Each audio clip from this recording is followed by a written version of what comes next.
Bienvenidas y bienvenidos a esta exploración detallada. Hoy nos adentramos en la mente de Francis Herbert Bradley. Un filósofo británico que, a finales del XIX, principios del XX, lanzó un desafío monumental a cómo entendemos la realidad. Desde luego.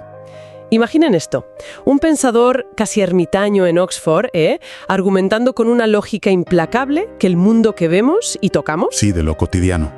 los objetos, el tiempo, incluso nuestro propio yo, que no es más que apariencia. Uf, Una idea francamente desconcertante, ¿no? desde luego que sí. Bradley es una figura, yo diría, central del idealismo británico. Esa corriente filosófica que dominó en Gran Bretaña y que surgió como reacción al empirismo. Claro, Locke, Hume. La experiencia sensible Ajá. daban primacía a la mente, al espíritu, digamos, en la constitución de la realidad.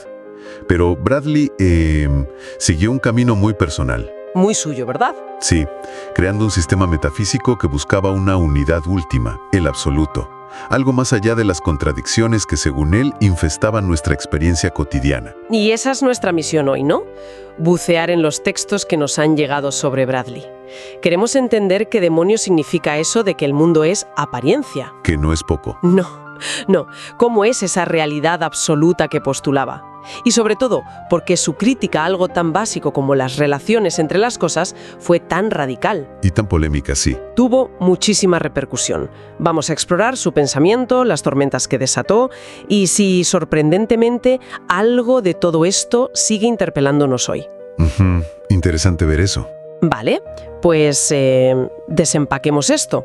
Para captar la magnitud de su filosofía, yo creo que ayuda a conocer un poquito al hombre. Siempre ayuda, sí. F. H. Bradley, 1846 a 1924.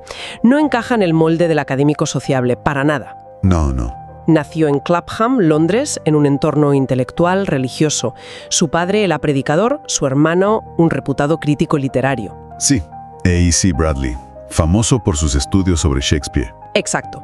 Estudió en Oxford y en 1870 obtuvo algo bastante extraordinario, una beca vitalicia en Merton College. Y esa beca fue, yo diría, determinante, absolutamente clave. ¿Por qué? Porque al no tener obligaciones docentes, pudo consagrarse por completo a pensar y escribir.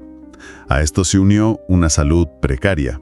Ah, eso también. Sí, una enfermedad renal crónica lo mantuvo semi-inválido gran parte de su vida. Y un carácter, marcadamente introvertido. Recluido, ¿no? Muy recluido. Apenas salía de sus habitaciones en Merton, no daba clases, rehuía los debates públicos. Su enorme influencia se canalizó casi exclusivamente a través de sus libros. Libros que eran densos. Densísimos, famosos por su densidad argumentativa y un estilo afilado, a veces casi sarcástico, diría yo. Una vida de reclusión casi monacal, ¿verdad? Pero choca frontalmente con la ambición descomunal de su proyecto filosófico, entender la totalidad de lo real. Totalmente. Una contradicción vital interesante. O en recibir la prestigiosa Orden del Mérito. Justo antes de morir, sí. Un reconocimiento a una mente excepcional, sin duda. Bradley irrumpe en la escena filosófica británica cuando el pensamiento dominante era, como decíamos antes, el empirismo. Sí. Y también el utilitarismo, esa corriente ética que identifica lo bueno con lo que produce la mayor felicidad para el mayor número. Bentham, Mill. La máxima felicidad. Eso es. Bradley y otros idealistas como T.H. Green o Bernard Bosanquet se rebelaron contra lo que veían como una visión fragmentaria y, superficial de la realidad y la moral. No les convencía. Para nada. Buscaron inspiración en Alemania, sobre todo en Hegel, aunque Bradley, ojo, lo reinterpretó de forma muy crítica y original. No era un simple seguidor. No. También se nota la huella del monismo de Spinoza, esa idea de que en el fondo solo existe una única sustancia o realidad. Una única cosa en el fondo. Algo así, sí. Su producción intelectual marca un camino claro. Podemos destacar 3 obras fundamentales que jalonan su pensamiento, ¿no? Sí, 3 pilares. Primero, Ethical Studies, Estudios Éticos, de 1876. Aquí lanza una crítica feroz. Muy dura. tanto al utilitarismo, por reducir la moral a un cálculo de placeres, como a la ética de Kant. El deber por el deber. Exacto, cuyo imperativo categórico le parecía demasiado formal, abstracto, desconectado de la vida real. Frente a ellos propone una ética basada en la autorrealización del individuo, dentro de su contexto social concreto.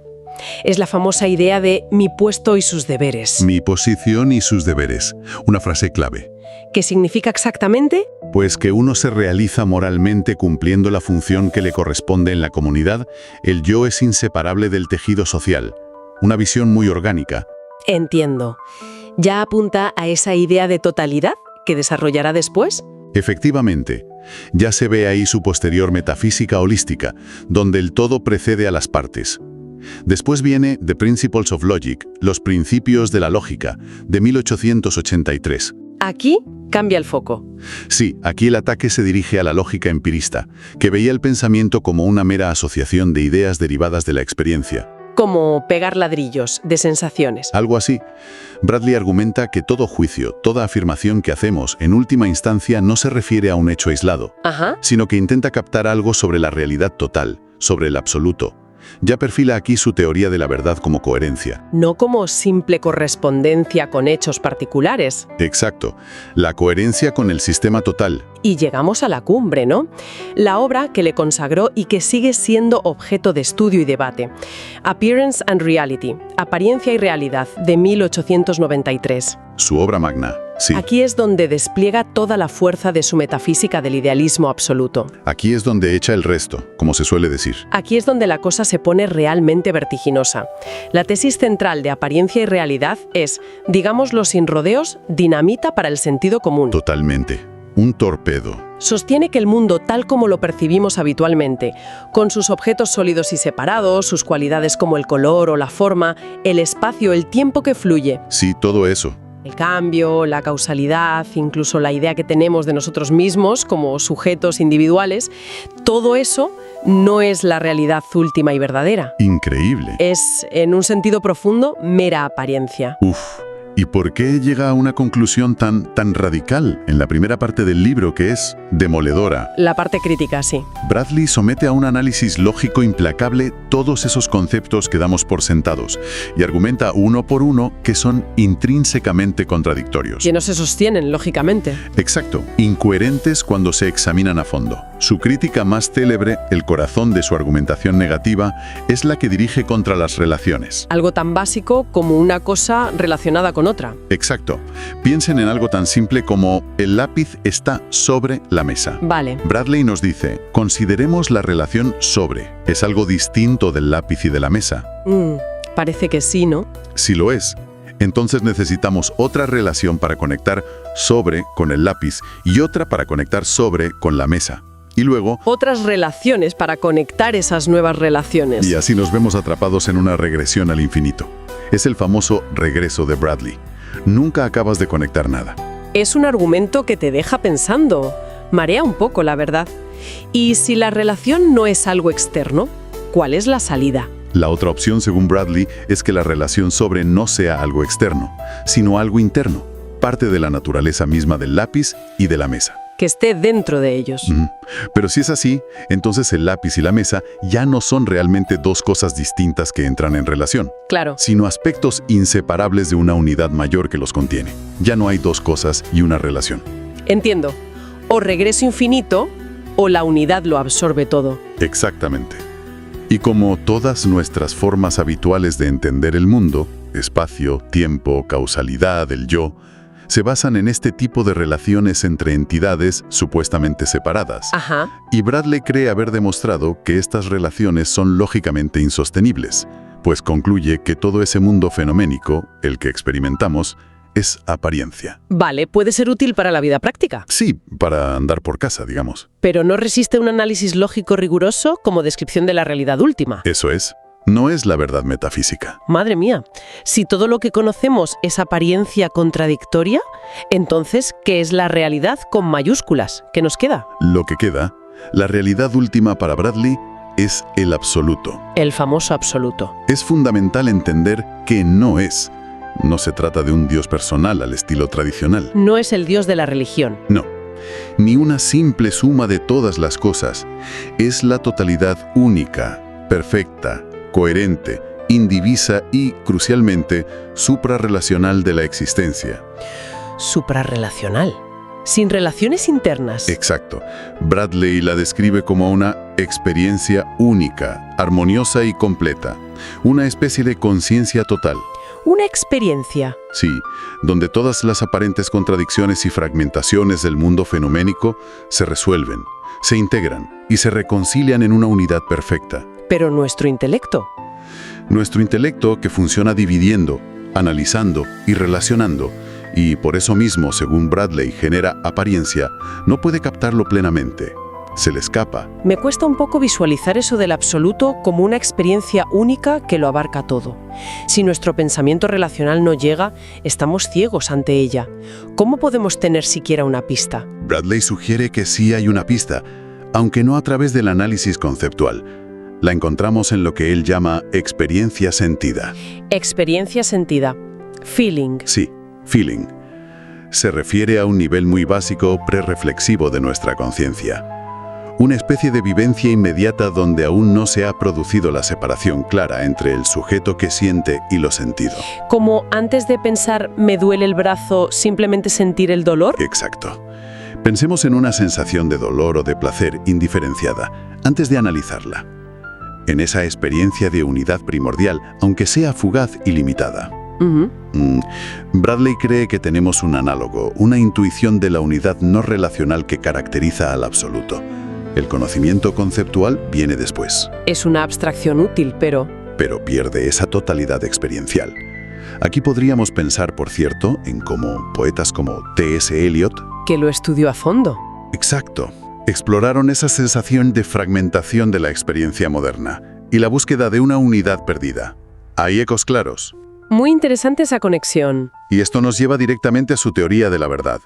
Si la realidad última es ese todo coherente y no relacional, el absoluto, y nuestro pensamiento habitual solo produce apariencias fragmentadas, entonces la verdad de un juicio no puede consistir en su correspondencia con un hecho aislado del mundo fenoménico. No es «esto es verdad porque coincide con esto otro». No.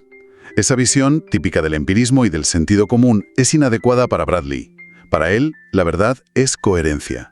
¿Coherencia? ¿Qué significa eso en la práctica? ¿Que una idea encaje con otras ideas? Exactamente eso. Un juicio, una afirmación, es verdadero en la medida en que encaja de forma consistente y armoniosa dentro del sistema global de nuestro conocimiento y experiencia. No hay hechos brutos aislados. No existen para él. Cualquier idea tomada por sí sola es una abstracción y, por tanto, parcialmente falsa. Contiene contradicciones que solo se resuelven en un contexto más amplio. Vale. Y aquí viene otra idea fascinante y muy antiintuitiva de Bradley.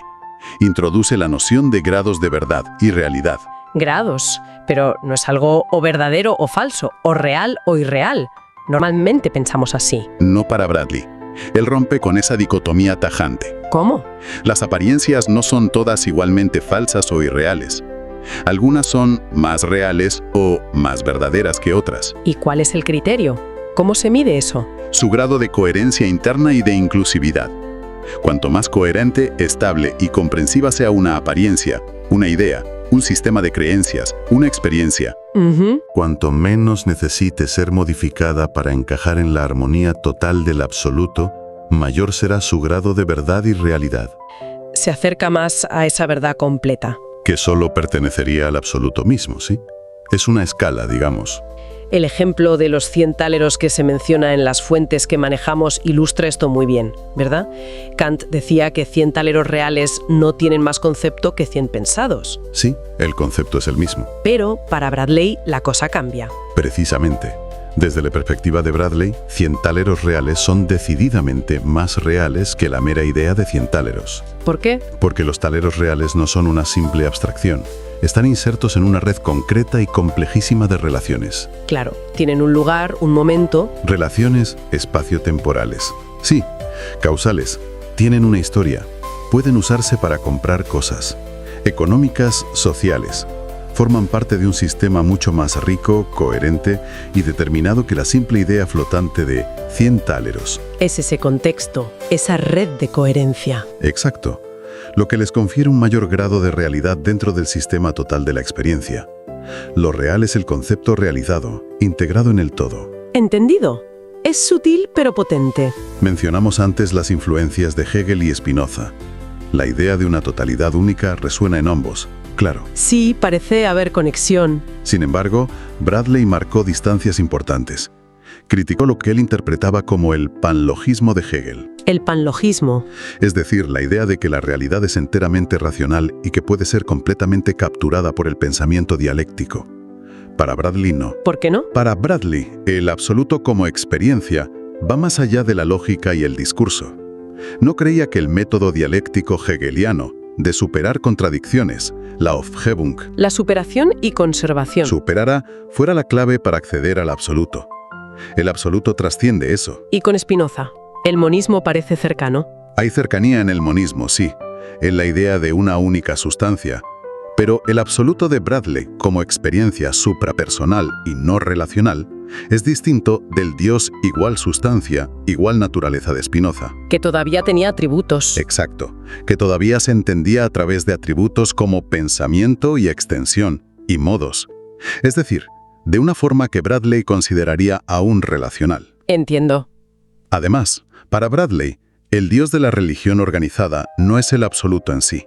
Es una apariencia más. Una representación finita. Y por tanto parcialmente inadecuada de esa totalidad última.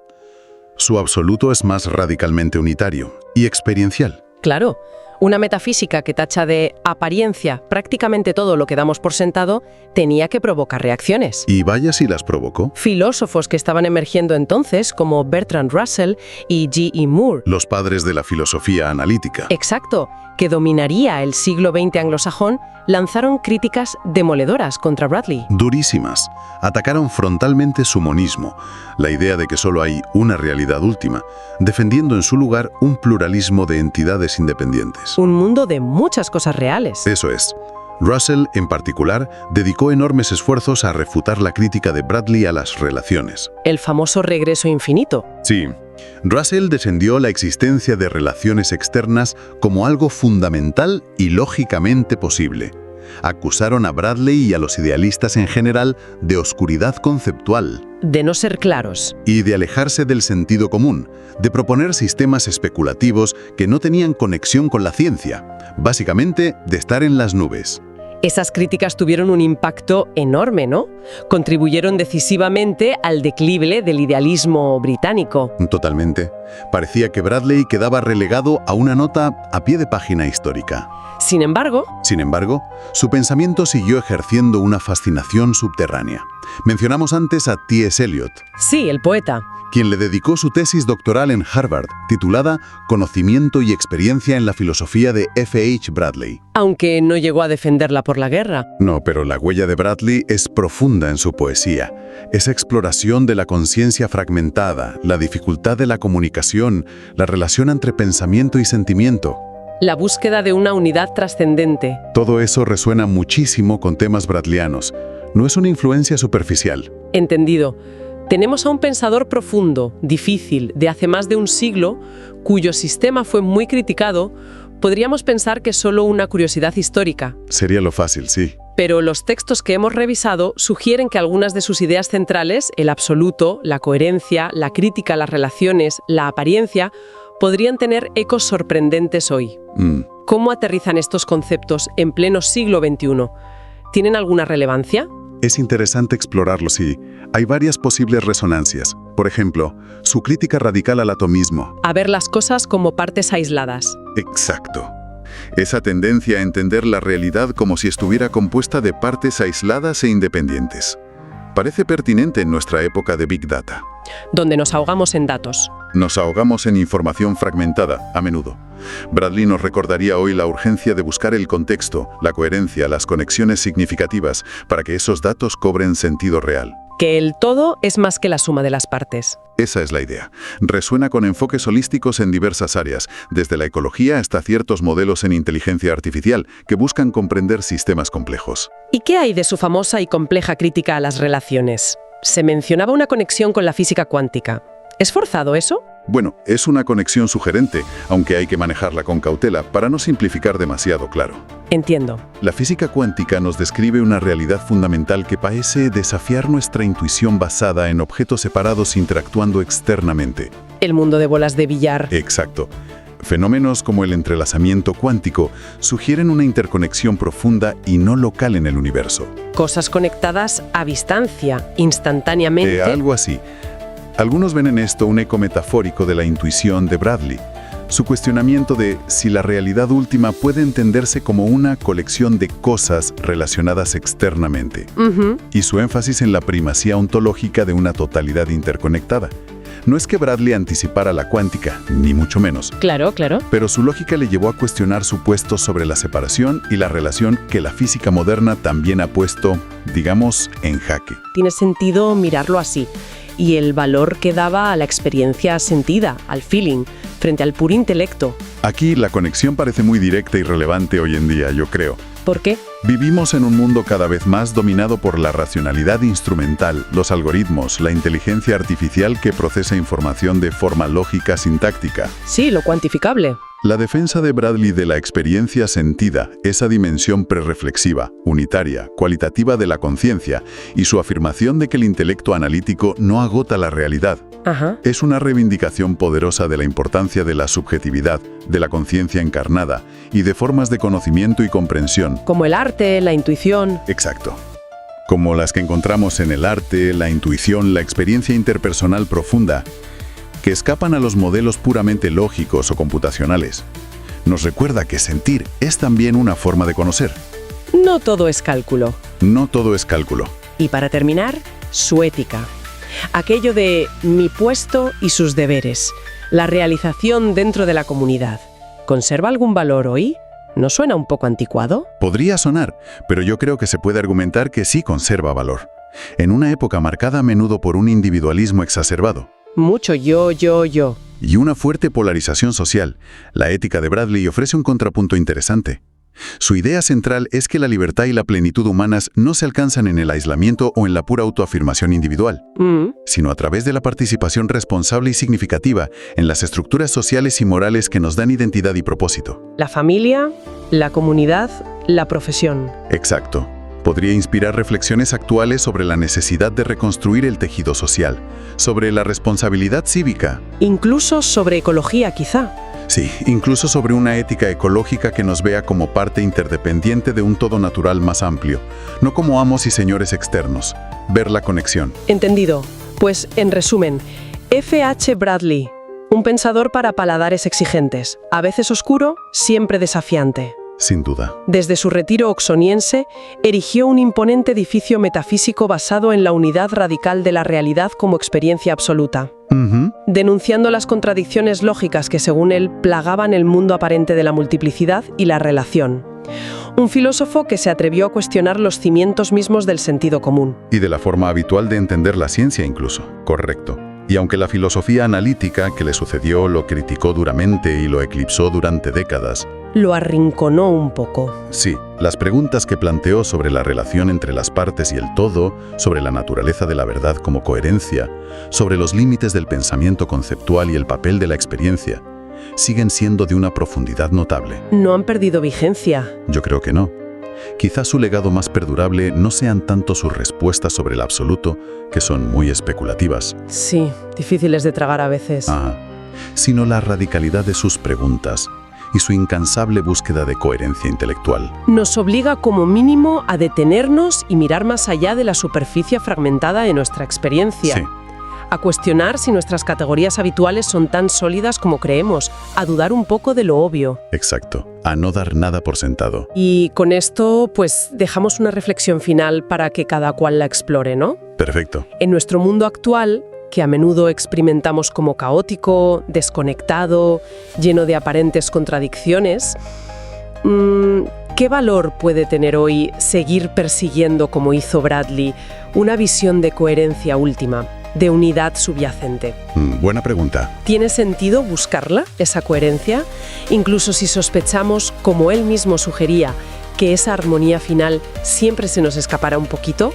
quedando quizás más allá del alcance completo de nuestro intelecto analítico? Una pregunta para seguir pensando, desde luego.